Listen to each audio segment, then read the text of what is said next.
Pemirsa, KPK menetapkan Wakil Ketua DPRD Jawa Timur dan 3 orang pejabat publik lainnya sebagai tersangka kasus dugaan suap dana hibah Provinsi Jawa Timur. Keempat tersangka terjaring dalam operasi tangkap tangan di Surabaya. Komisi Pemberantasan Korupsi menetapkan Wakil Ketua DPRD Jawa Timur Sahat Tua Simanjuntak sebagai tersangka kasus dugaan suap pengelolaan dana hibah di Provinsi Jawa Timur. Sahat diduga menerima uang suap 5 miliar rupiah dari pengurusan alokasi dana hibah ke desa-desa. Selain Sahat Tua Simanjuntak, KPK juga menetapkan 3 orang lainnya sebagai tersangka, yakni staf ahli Sahat Rusdi, Kepala Desa Jagung Abdul Hamid, dan Koordinator Lapangan Pokmas Ilham Wahyudi. Untuk kebutuhan proses penyidikan, tersangka ditahan selama 20 hari ke depan terhitung mulai 15 Desember 2022. Didahului dengan adanya pengaduan masyarakat, KPK melakukan pengumpulan berbagai informasi dan bahan keterangan terkait dugaan tindak pidana korupsi di Bahrut. KPK kemudian melakukan penyelidikan dalam upaya menemukan adanya peristiwa pidana sehingga ditemukan adanya bukti permulaan yang cukup. Selanjutnya KPK meningkatkan status perkara ini ke tahap penyidikan. Berdasarkan hasil keterangan saksi dan bukti-bukti yang cukup, maka penyidik menetapkan sebanyak 4 orang sebagai tersangka, yaitu STPS, Wakil Ketua DPRD Provinsi Jawa Timur periode 2019 sampai dengan 2000. Sebelumnya, keempat tersangka terjaring operasi tangkap tangan oleh KPK di Surabaya pada Rabu malam. Dalam operasi tangkap tangan, KPK turut mengamankan barang bukti berupa uang 1 miliar dalam bentuk pecahan rupiah dan dolar Singapura. Dari Jakarta, Esra Ambarita, Pandu Priyo, iNews melaporkan. Pemirsa, Verdi Sambo hari ini hadir sebagai saksi dalam sidang kasus perintangan penyidikan pembunuhan Brigadir Yosua. Sambo menjadi saksi untuk terdakwa Irfan Widianto. Rangkaian sidang kasus perintangan penyidikan pembunuhan Brigadir Yosua kembali digelar hari ini. Verdi Sambo hadir dalam sidang sebagai saksi untuk terdakwa Irfan Widianto. Selain Verdi Sambo, dalam sidang hari ini juga menghadirkan 3 terdakwa perintangan penyidikan, yaitu Hendra Kurniawan, Agus Nurpatria, dan Arif Rahman. Persidangan hari ini akan menggali peran dan perintah dari Verdi Sambo, Agus Nurpatria, Hendra Kurniawan dalam kasus perintangan penyidikan.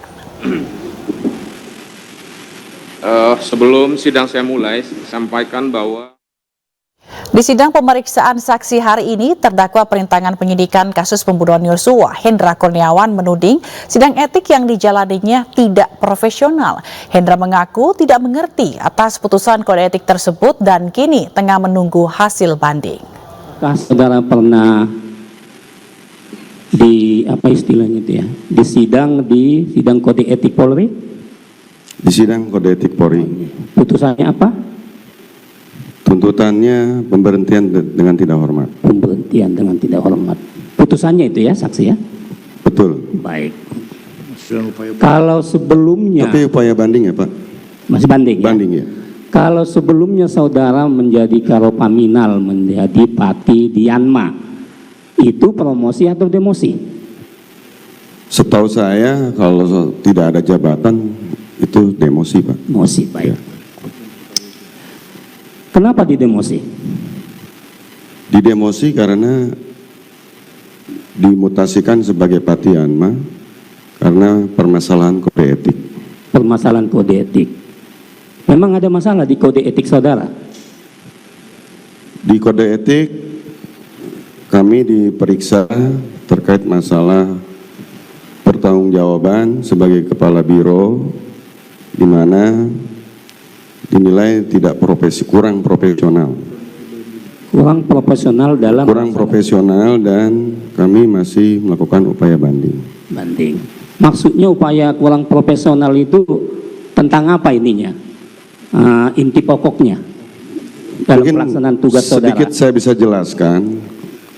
Masalah kurang profesional juga saya tidak mengerti karena perlu dari yang Pak Jaksa tahu bahwa dari 17 saksi yang dihadirkan, hanya 3 yang fisik, 1 daring, lainnya tidak hadir. Jadi itu yang menurut saya juga ada tidak profesional di dalam proses itu. Sehingga hanya itu saja yang bisa menentukan bahwa saya kurang profesional tadi. Oke, tentang masalah apa itu? Tadi kan 3 saksi, kok ada istilah saksi-saksi saudara katakan? Tidak profesional dalam pelaksanaan tugas terkait masalah proses penyelidikan. Proses penyelidikan. Penyelidikan apa itu? Penyelidikan terkait peristiwa tembak-menembak. Tembak-menembak di